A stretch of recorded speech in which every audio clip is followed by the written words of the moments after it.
이번에도 저희가 또 준비한 내용이 있는데 궁금한 게 있다고. 임플란트 관련해서 얘기를 좀 많이 주시더라고요. 네. 한 분이 뼈가 얇은데 뼈 이식을 꼭 해야 되냐, 뭐 그런 얘기를 들으셨다 그러셔서.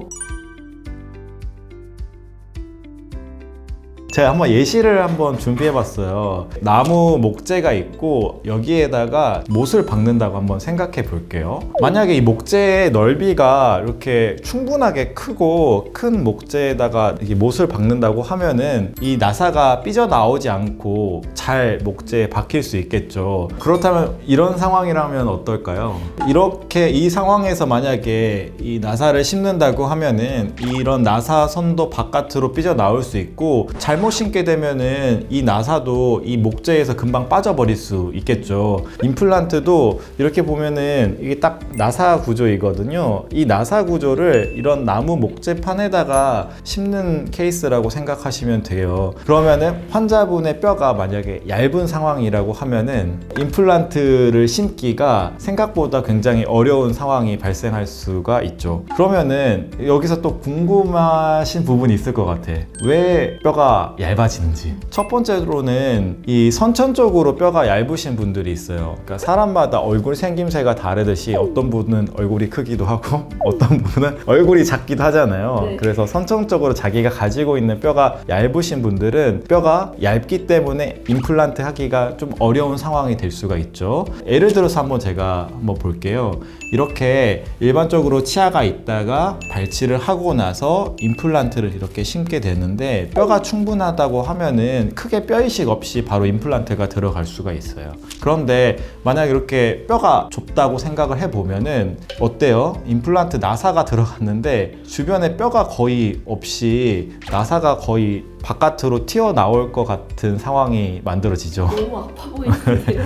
되게 불안정해 보이고 이러한 임플란트가 튼튼하게 심길 수가 없어요. 그러면 당연히 이 주변으로 뼈 이식이 필요한 상황이 되겠죠. 사실 이거는 정확하게 알기 위해서는 그냥 얼굴만, 입안 상태만 봐서는 잘 알 수는 없고 이런 이제 CT를 촬영해 가지고 실제적으로 뼈의 단면 그리고 두께가 어떤지 정확하게 평가를 해봐야지 알 수가 있습니다. 두 번째 경우는 발치를 하고 나서 오래 방치된 경우에도 뼈가 되게 얇아질 수가 있어요. 궁금한 게 방금 생겼는데요. 네네네. 제가 교정을 했는데 교정하면서 이빨을 4개를 뽑았어요. 네네. 혹시 이런 것도 이렇게 막 뼈가 얇아지고 그런. 근데 다행히도 교정력이 가해지면서 주변에 치아를 담고 있는 뼈의 부피는 계속적으로 유지가 되거든요. 이 경우는 그냥 빼고 나서 아무런 조치를 취하지 않고 오랫동안 방치된 경우를 의미를 하는 거예요. 이런 케이스가 이제 해당이 되면은 이제 어떤 식으로 변화가 생기냐면은 수직적으로도 뼈가 흡수가 되면서 뼈가 낮아지게 되고요. 수평적으로도 봤을 때 뼈의 높이가 노란 선이 원래의 뼈의 이 수평적 레벨이라고 하면은 이 수평적으로도 많이 흡수가 되는 상황이 발생할 수가 있어요. 좀 더 드라마틱하게 보면은 이 치아 사이에 빠진 공간이 이렇게 홀쭉하게 뼈가 이렇게 들어간 게 보이죠. 마찬가지로 옆에 있는 사진만 봐도 원래는 이렇게 폭이 유지가 돼야 되는데 발치하고 나서 오래 방치가 되다 보니까 뼈가 흡수돼 가지고 뼈의 폭이 굉장히 얇아져 있는 상황이 발생한 거예요. 이러면은 치아랑 비슷한 크기로 임플란트가 들어간다고 했을 때 주변에 뼈가 부족한 상황이 발생할 수가 있죠. 발치하고 나서 이런 분들은 어떤 조치를 해야 괜찮을까요? 발치를 하고 나서 뼈가 흡수되기까지는 사실 굉장히 오랜 시간이 걸려요. 보통 저희가 이제 리모델링이라고 하거든요. 근데 뼈가 안에서 이제 재구성되는 기간이 보통 1년 이상이 걸리는데 그 이상 더 방치를 하신 거죠. 대략적으로 발치하고 나서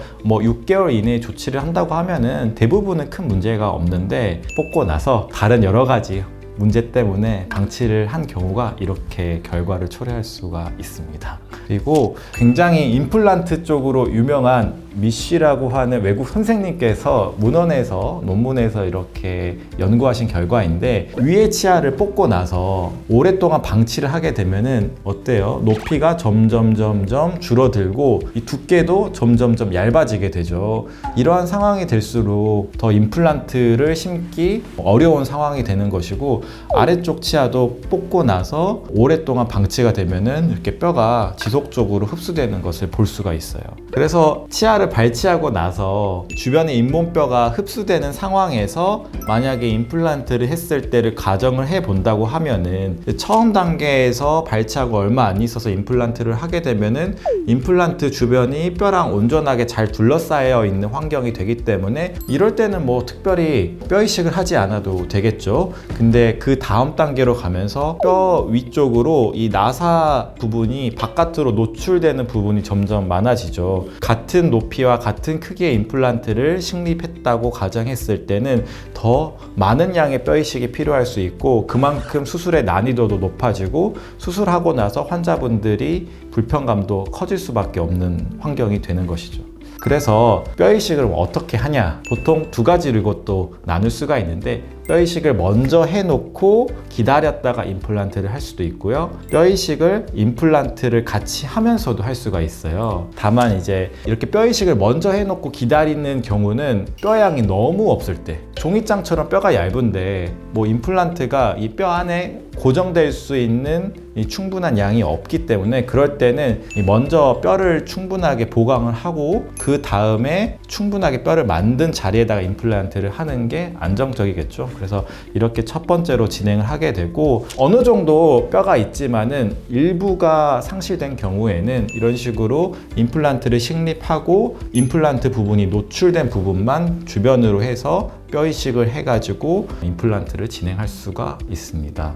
제가 또 다음에 뼈 이식에 대한 다른 내용으로 몇 가지 더 준비했으니까 다음번에 제가 자세하게 또 알려드리도록 하겠습니다. 경청해 주셔서 감사합니다.